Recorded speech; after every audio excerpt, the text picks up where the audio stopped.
Bapak Ibu kepareng lumating adicara pargian kalajengaken temanten kalih kepareng kalenggahaken wonten ing kursi piniji karana foto keluarga saking keluarga penyaripun Bapak Tusiran dereng kepareng kadanan mangke sasampunipun temanten kalenggahaken kepareng foto keluarga kalajengaken monggo penyaripun Ika ingkang minangka sang sung lampah kepareng kesonaken temanten kalih sinarengan perkadang-kadang kanca Dewi paling kataladreng Ketawang Suba Kastawa.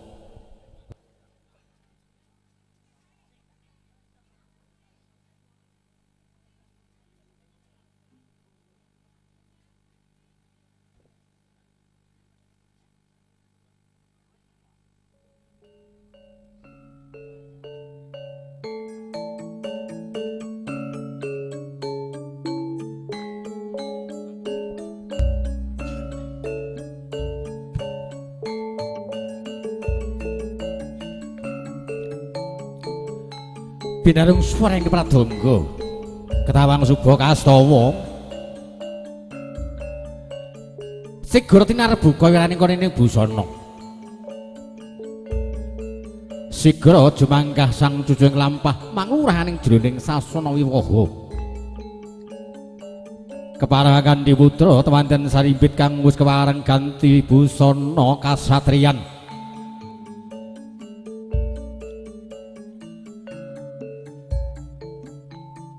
pihak padang hanarawang sumilak angilak-ilak marga rampak kang tumuju aning jroning sasana palengganing putra temanten kekalih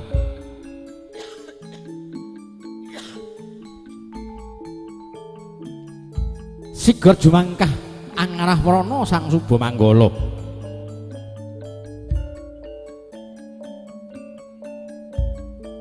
tindanya sisirana wiramaning gendhing sapecak manolengan sarta sapecak manoleng ngiring jroning batos tansah nyadhang pangastungkara mugia putra temanten sarimbit Kyai Raharsa miwiti gesang bebrayan alumbaran samudraning asmara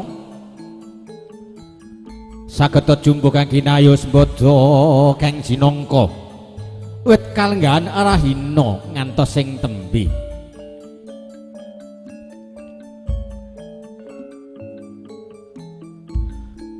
kadheraken ana satu kembar busanane kembar dedeg piadege talang pati sangga jajar ya Dwi Pratiwa Manggala Suba ya senapati kembar wondene ana kenya kang maksale talit kang paribasan durung tedhat gigit kinang jambe parandene wis bangkit hangin tasih karya alah punika to awananira satra kembar talang pati sangga jajar Dwi Pratiwa Manggala Suba ya senapati kembar wonten ing gumuring wardaya hakekanen asta lah punika to Bagus Agustina kang wis keparahangan ing garwa Diayu Wahyuni Nur Aisyah ingkang pinangka timbangan jroning bebrayan agung luluran wis prapta kanggian kang tinuju sang cucung lampah sigra sung sasmita dhumateng putra temanten sarimbit kepareng kadhera kegah wirunggan ing sasana palenggahan tanggap sasmita Ibu Seni Sigra Amarnata busana Atmaja temanten kekalih sigra nggakon kursi piniji nyaringi suwing gending para kadang-kadang kanca dhewe iki kepareng nderek mangayun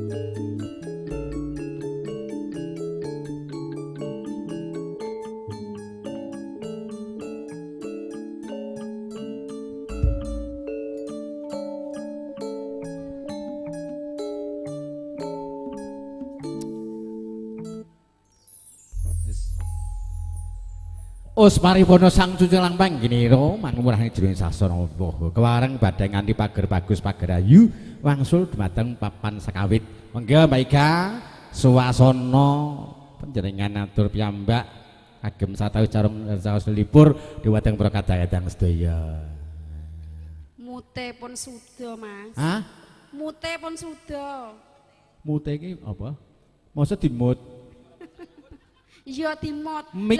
lah kono wis marek Kene nyengok. Ah jenenge ngene lho Mbak Ika ngene. Jenenge iki mau kon wayahe. Lah kanca-kanca iki nek ra diseni sik ya mblondrok ngono. Lah aku lo ngenteni. Sabar nek tenang mawon. Ku nek pomo kanca-kanca ranjang rapor caos iku ki dibuntelne, dikokohne. Tenangno pikirmu. Sing mburu kae. Assalamualaikum warahmatullahi wabarakatuh. Waalaikumsalam warahmatullahi wabarakatuh. Sing buanter jenengan. Tetep semangat lho Pak. Ya. Sing jawab tak dongake sunat pindho. Atika dadekno apa kok ya mangsaku. Cukup pisan tok. Oh, pisan. Pisan saja sepenting nuhoni rukun Islam. Muga-muga rezekine lancar. Amin. Aku langsung mawon nggih. Langsung apa? Langsung mau kemana? Aku arep njaluk cendol dawet. Lah tibake tanggoku. Sekaligus ada permintaan Mbak dari tadi malam. Kira lagu sing pamit bojo kuwi to? Heeh. Lah iya, sekaligus permintaan ingkang kula dawuh ngersake cendol dawet terprogram senengan Mbak Ika yang dari Kesmantoro. Ngiras pates karo nganti para kadang-kadang sedaya. Iya ta?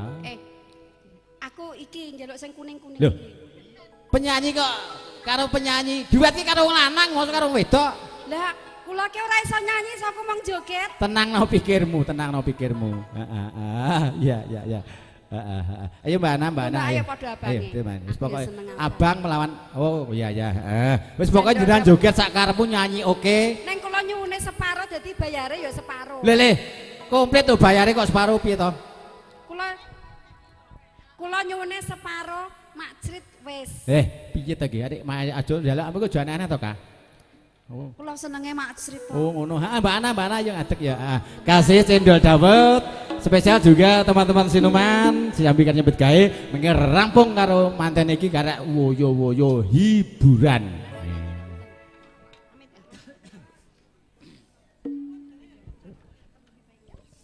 Nggih, kalian putu keluarga, Pak Seni papunten keluarga saking Kang Tusiran sedaya mawon. Monggo kapuraken para omong tamu Kakung Putri. Bini sepuh juga nanti kadang-kadang siluman yang paling terakhir. Monggo kadang-kadang keluarga saking keluarga mriki Pak Seni kadharaken foto keluarga bersama teman-teman berdua. Goyang Mbak Caples. Goyang ini rasane wong nandang kangen. Rena wengi atiku rasane peten. Tansah kelingan kepengen nyawang sedelo wae uwis amotenan. Lho kok rombongan iki piye iki? Mbak Capres kari citra janji nekane kowe ngapusi. Yo pinter sing didekne sing lanang. Nganti sprene suwene nggonku ngenteni. Gak nak dipangan Mas. Nangis batinku paling dicium. Monggo Kang Tusiran untuk malih kalian teman-teman lho, malih ya. Teles kebus. Sedaya mawon. Para omong rawuh Kakung Putri foto. Cendol dawet seger. Cendol dawet. Cendol Dawet. Cendol Dawet. Cendol dawet seger. Iya. 500-an. Terus. Gak pakai ketan Pak. Duh, pati mau 6 bituan. Tak kintak.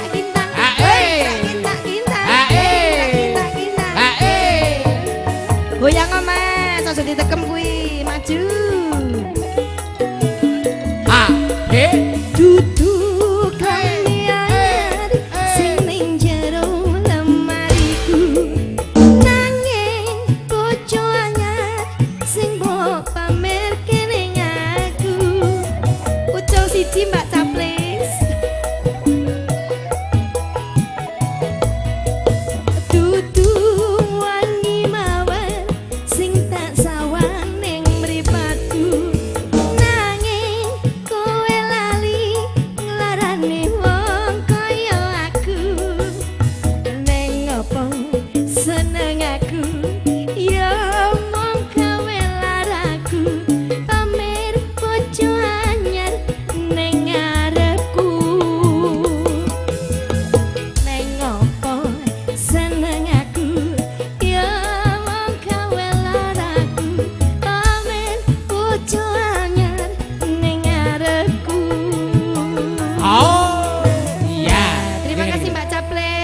enggak dinodai toh? Heeh. Mbak Ana mic-nya satu diambil yang satu. Sekedap. Ya. Iki perlu digladi. Lona. Mas, aku gak nyokot lho, Mas. Sing tenang pikirmu lho. Mosok karo awak ini kok do bingung. Wis sunat wurung, doan iki sunat wurung. Nggih. Ketoke kok dodoh. Tak tekon aku ayo apa? Ayo. Lha gobios. Ayo ora diteken diculke. Mas, sampean arep to karo Mbak Caples? Gelem karo aku? Mboten. Oh, mboten deh. Iki engko menodai lho Mas biasane. Kesenggol rada ganjel-ganjel. Sik Mas. Piye? Aja mepet-mepet yo, Mas. Kowe mau kok icul dhewe ngopo? Sik. Mas, Selak ora betah ya, Mas. pilih mulih apa pilih joget? Sik. Mantap mawon. Nek sing penak iki pilih ngambung cucuk lampah. Penak Nah, ngambung bener. cucuk lampah. Heeh. Aja. Gelem lho Rasa Mas. joget. Sampean purun nak mengambung Aja Mbak engko Caples purun. bahaya. Lah iki ku nek tak Purun mboten meteng lho niki gak metengan Mas pisan. sik Mas, sik. Kabeh wong Iki sajake Mas. ndredeg. Sik Mas marep rono. Mulih apa joget? Joget. Nek jawab mulih diajeng. Mantap diajeng. Aduh, rasa ampun. Cicil. Iki kanggo mulai terus berangkang lakune. Mulai berangkang yang Kismantoro. Sik, nek mulih kok mlakune beda. Kendangan. Tak dung tak dit. Dang dung tak dit. Ayo. Manut to Mas, nek ora manut sampean kok dicepok lho. Manuto Mas, aku nyidam 3 sasi engko ndak ngoweh. Nggo Mas, Pak. Kendangan. Tak tung tak Kendang apa tipong. Yo, tengen kiwa maju. Tengen kiwa maju. Sik Mas, sik. Baleni. Balen kowe ora. Yo. Tengen kiwa maju. Tengen kiwa maju. Tengen kiwa maju. Alah. Sik. Ada kayak orang stroke. Hup. Sik. Kesusumen to, Mas. Yo kok sik. Kang Nyarmin Entuk foto dulu. menejet. Nanti terus boyo-boyo, oke? Mas. Masuk. Mulai ya, Mas. Lah aku tembok le ngosi apa aku gilani ngono? Tenang, ini njaluk gandeng-gandengan. Mulai ya, Mas. Nggih, Mbak. Diajeng.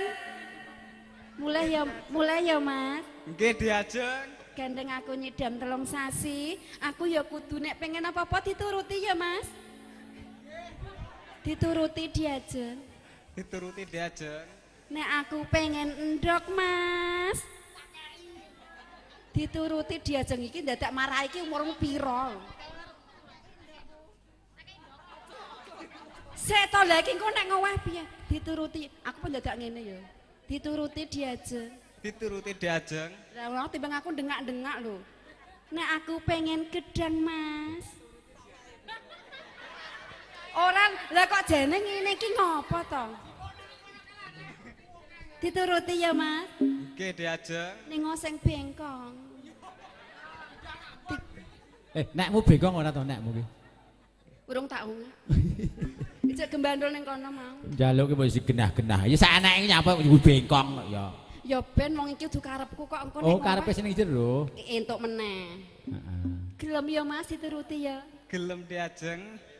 Jan tenan anak iki cocok aku. Sik siji kas.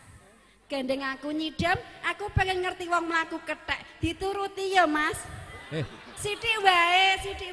Iso aku, Mbak. Mlakune kaya kethek lho. Dadi pekekeh kaya kethek lho. Sithik ya. Ya nek wegah gantine aku pengen ngantenan, gek kodhok ngorekan ya, Mas. Akak ngantena sitok ndak sitok dhuwur kaya gedhok kaya. Gitu. Dalange kok ndi dalange? Dicondro ya, Mas. Dalang nganten kok ndi? Iki nek wong kuwi dadi manten dalang nganten ngundang kok ndi? Sampeyan. Ayo kodhok orek. Monggo, nyuwun kodhok Rumah orek. saku kok jalane kok.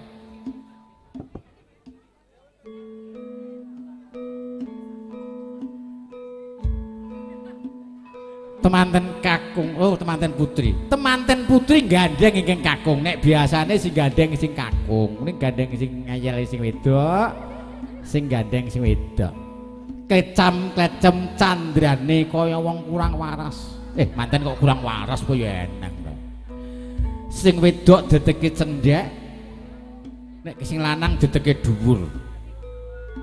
Sing kagung kaya jambe sinigar, dene sing wadon kaya jambe bosok. Ora kena mutung lho, gacok lambemu sane mutung. Kok bangsamu.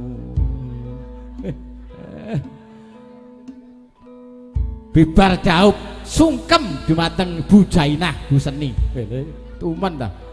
Lumrahe sungkem yang bapak ibu lho kok yang ibu-ibu karo mbahe.